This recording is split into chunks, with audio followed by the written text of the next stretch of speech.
Whatever is there in Mahabharata can be found in the world, and whatever isn't there cannot be found elsewhere. A delusional dynast who's toxic, arrogant, wants others to fight his battles without proving his worth. What is he called? While there can be many adjectives, Mahabharata calls him Duryodhana. Every now and then in the current day world, we do find a prince who rises to power. Why such prince who had got it all fails to prove himself as a king or even to become a king? Is it because of an opponent who is connected to the masses? Or is it because he is too far away in his palace away from the people? Or is it because he is delusional and surrounded by people who would never let the delusion fade? Today, let's talk about the traits of a delusional prince through the worst of the lot.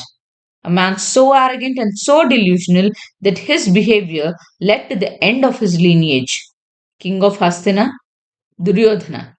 The delusional prince believes that power to rule is his birthright and he would go really offensive and abusive towards anyone who challenges his position. Duryodhana was born when Dhritarashtra was ruling Hastinapura as King Pandu gave up his throne. Pandavas were born in the mountains.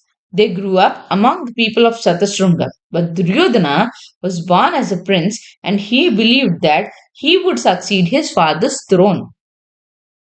When Pandu died, the Pandavas arrived at Hastinapura. There, he saw the true king, Yudhishthira, the man who lived a normal life and roamed in the mountains of Himalayas, arriving at his kingdom, challenging his power. And Duryodhana's arrogance came to the fore.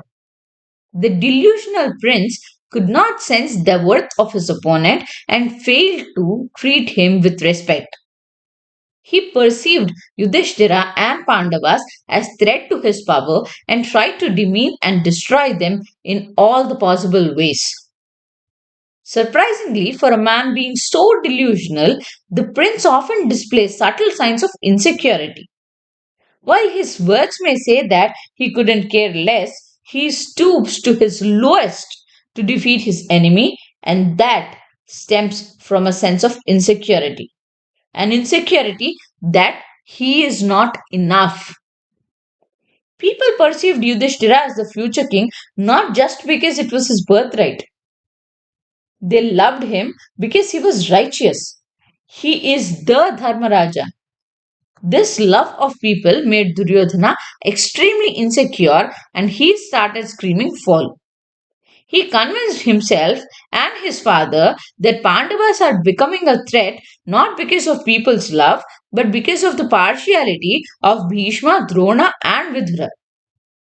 Even though the elders of Kuru lineage stayed impartial towards Kauravas and Pandavas, he shifted the blame of his inadequacy towards Bhishma, Vidura, and Drona. The insecurity of a delusional prince gets exhibited in the most annoying way of nagging. He repeats the same thing again and again until he convinces the other person. The Pandavas were perceived by Duryodhana as a threat and he nagged his father so much that Dhritarashtra was convinced to send Pandavas away from Hastinapura to Varanavata. Throughout the course of Mahabharata, he nags the hell out, complaining about Bhishma, Drona, and Vidura's prejudice, which he, being delusional, imagined. As we are calling him delusional, we need to discuss that trait too.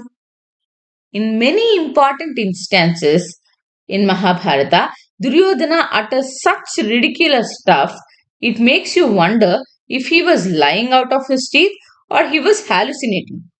One such case is when the delusional prince imagined or lied about the presence of a woman at one important event. When Duryodhana fell into a pool of water in Mayasabha, at that moment and place, the ones who laughed at him were Bhima, Arjuna, Nakula, and Sahadeva. Queen Draupadi was nowhere near. She was not there at all. After falling into the pool of water, he walks into a glass wall, falls again, and makes a fool of himself. But in this entire sequence, Draupadi was not there.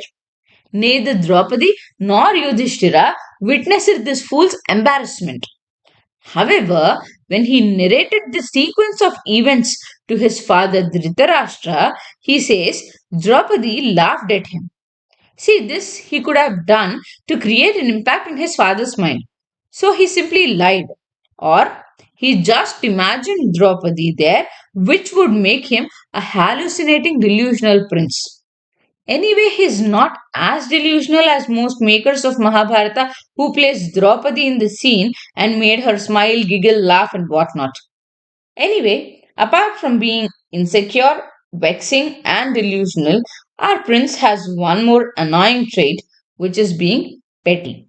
A true king doesn't pick up petty fights.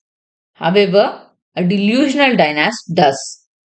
Duryodhana couldn't tolerate four of the Pandavas laughing at him, but Pandavas tolerated his assassination attempts on Bhima, killing Bhima's charioteer, burning of Lakshagriha, and everything.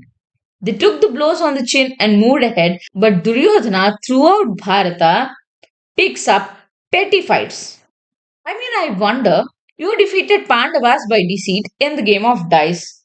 Send them to the forest. They are struggling there. Why in this world would you want to go to the forest with all your glory and try to irk them? This overacting had irritated a Gandharva called Chitrasena and he picked up Duryodhana. Our dearest friend, semi qualified Karna, obviously couldn't save him and ran away from the Gandharva. Who comes for the rescue then? The brother we hated the most, Arjuna.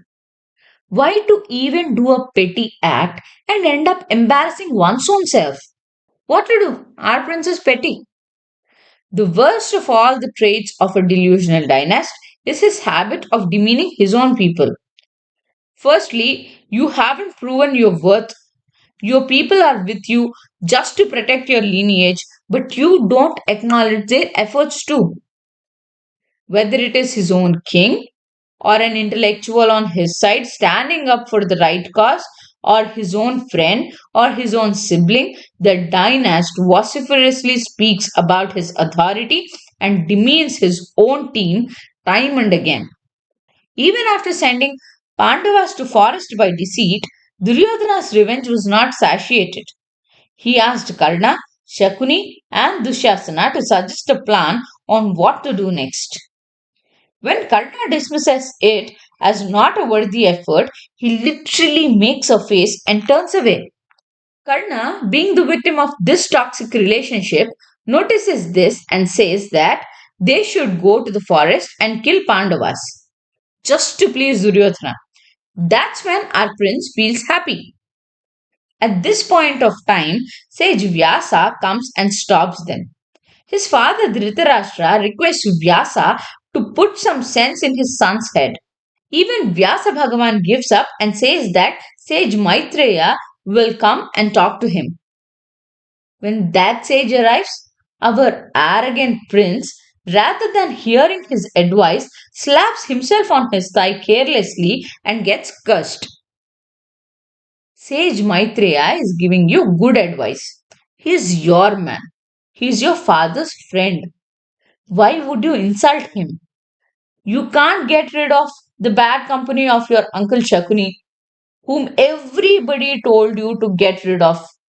At least listen to good people. You won't listen to your friend. Karna is a lost case. You won't listen to your father. He already gave up on you. Advisors and intellectuals, forget it. It'll be a blessing if they won't end up cursing you. At least siblings? Will the delusional prince listens to them? No, because his claim to the throne is bigger than that of his sibling. His own brother Vikarna told him not to insult Draupadi. He didn't listen. Yuyutsu, his stepbrother, literally left him and joined the Pandava side. We learned nothing from it. Whom else do we listen to? The delusional dynast listens to his own destiny. I think when God decides to change the future and punish the people of any region, kingdom, province, state, country, or even world, he creates a delusional prince. He has all the resources to be a worthy king except for the intent to be one. And that prince whether he succeeds or fails in his endeavors, ends up affecting the lives of people so much that he will be unforgettable. That's all for today. Please comment below on what comes to your mind as soon as you hear the word delusional dynast. See you in the next episode. Till then, like, share, and subscribe. Thank you.